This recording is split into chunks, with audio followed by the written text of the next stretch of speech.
په دې بکس کې د سعودي عرب نه بلټي وطن ته نه کیږي. په دې بکس کې دا کم کسان چې خواوشا ورته ولاړ دي دا مسافر خپل کلي ته څه نه رالیږي.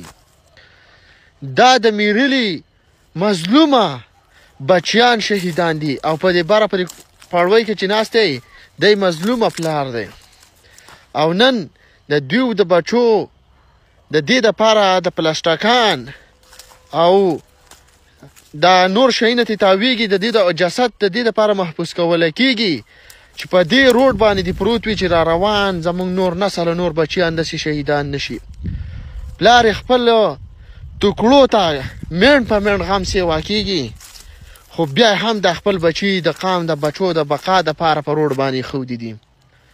پښتنو نن په دې کس باندې چې کومه راغلې ده د ده د ړنه تپوس ته وکړه چې دا په کم حالات کې که زه ویډیو جوړوم زه به اوس ویډیو د جوړه کړه دومره درد نشته. که تا ویډیو ګورې دومره درد نشته خو دا درد هغه چا ته پته لګي چې په چا په کور راغلی وي.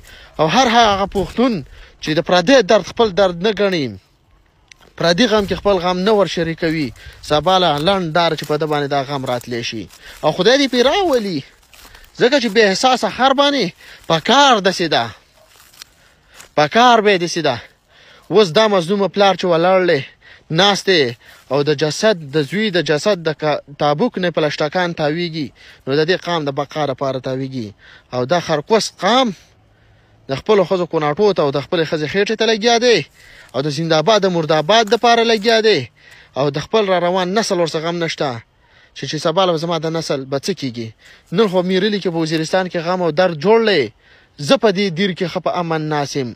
زه ولې ویډیو وکم زه ولې خپل ژوند په سخته کې کمه زه ولې خپل ځان خاطرې ته محکمه خو نه سبا دغه خاطره د میرلي نه وه ډایرکټ به دیر ته راشي او په دیر کې به خلاص غلوز جوړوي او چیته کمبلس بیا به دا خلک به چیته کمبلس په پې لګولی په زړو ویډیوګانو چې اوس ولې اکاونټ ریپورټ کوي او چې اکاونټ یې ختم شي دوی پکې چیته کې پړق لګولی دی د چې د پړق زامنو خپل قام سره چیته کې پړق وکوي د ټیک ټاکري زامنو.